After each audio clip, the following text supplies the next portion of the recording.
What would you do if a decision made with good intentions was twisted into a nightmare of exploitation and blackmail?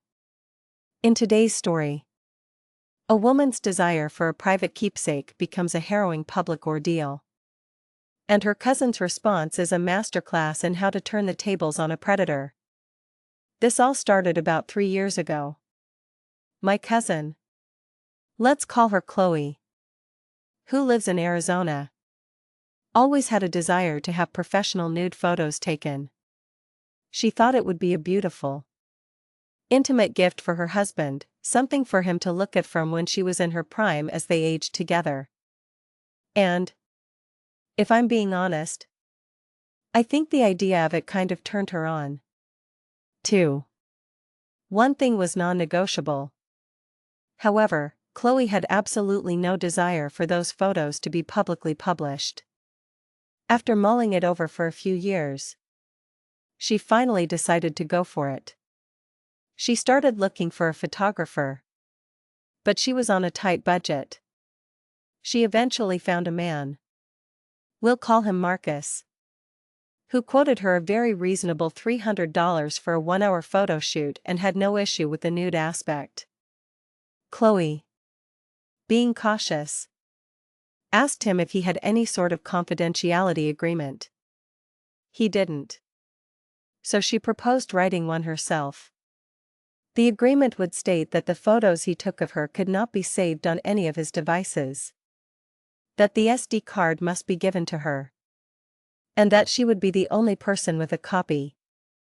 His only condition was that she buy the SD card herself, which she readily agreed to. She drafted a formal agreement outlining everything, and they both signed it. The terms were crystal clear: a 1-hour shoot for $300. He would edit and print 6 photos of her choice. She would provide the SD card. He would delete any photos of her from all his devices. And most importantly, the photos belonged to her and her alone. And he was not allowed to share them with anyone, for any reason. The photo shoot happened. The edits were done. And Chloe walked away with her SD card, believing the matter was settled. Of course, as you probably guessed, this was only the beginning. About 6 months later, Marcus contacted her. He told her he had kept copies of her photos and had found a website where he could sell them for $500. He gave her an ultimatum: pay him $500, or he would publish them. Chloe immediately called me. I'm generally the one in the family who's good at handling dynamic situations. After a bit of frantic Googling, I discovered that what he was doing could be considered revenge porn, a felony in Arizona that carries jail time. It was also, quite clearly, blackmail, another felony. I laid out a clear plan for her. First, I told her, do not pay him. If you pay him once, there is absolutely nothing stopping him from demanding more money later. Second, she needed to remind him that they were both in Arizona and that distributing revenge porn was a serious crime. Third, she had to bring up the signed agreement, where he explicitly promised not to save or publish the photos. And finally, she should warn him that if he went through with it, she would put him on blast all over social media. She thanked me, made the call, and I thought that was the end of it. I was wrong. Another 6 months went by.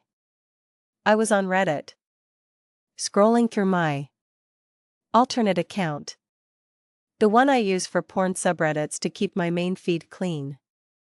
In the middle of a session, I clicked on a picture, and just like that, everything went limp. I was staring at a very seductive photo of my cousin, Chloe.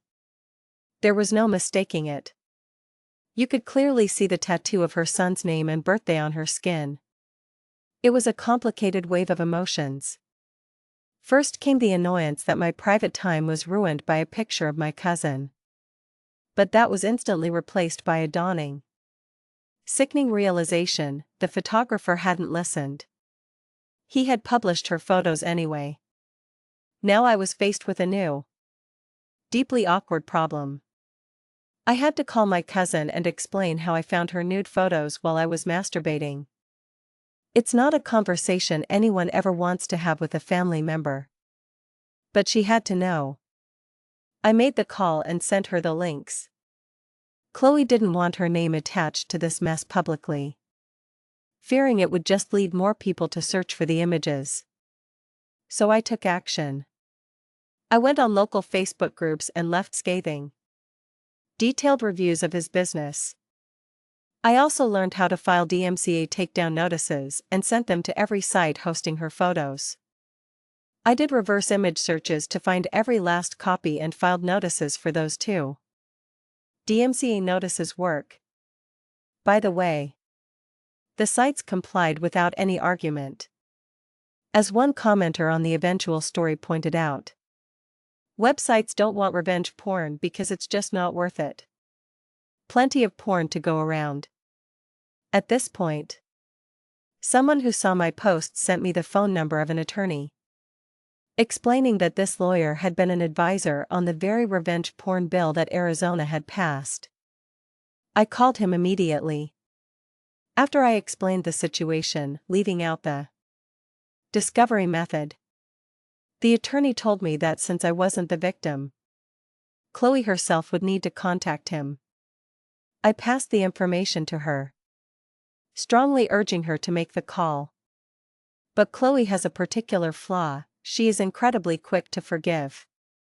This reveals Chloe's most defining and nearly self-destructive trait: a profound capacity for forgiveness, which almost allowed a predator to escape justice. She felt that the negative reviews and public shaming were punishment enough. Another 6 months passed. Then, my phone rang. It was Chloe. "You wouldn't believe which son of a bitch just emailed me," she said. I knew instantly. The photographer. Right?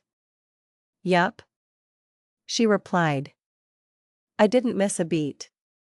"So how much money is he asking for now?" This time, he was demanding $10,000. Not just to delete the photos, but as compensation for the damage our reviews had done to his business. Apparently, people aren't keen on hiring a photographer who illegally publishes his clients' private photos.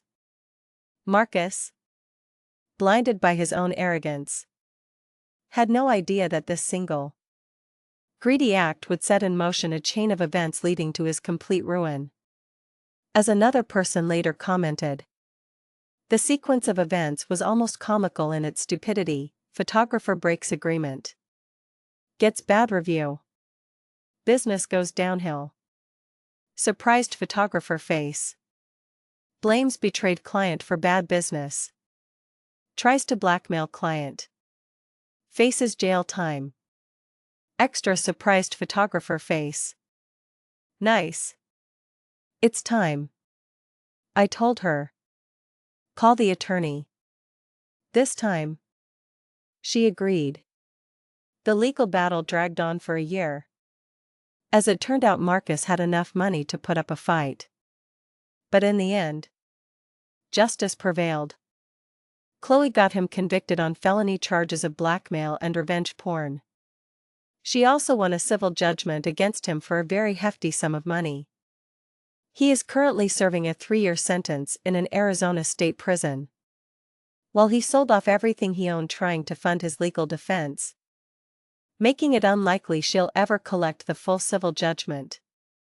His future earnings essentially belong to her now. This story serves as a powerful lesson that when someone shows you who they are, believe them. And when they break the law, the best response is not forgiveness, but ensuring they face the full consequences so they can't harm anyone else. What do you think is the best way to support a friend or family member who is a victim but is hesitant to take action?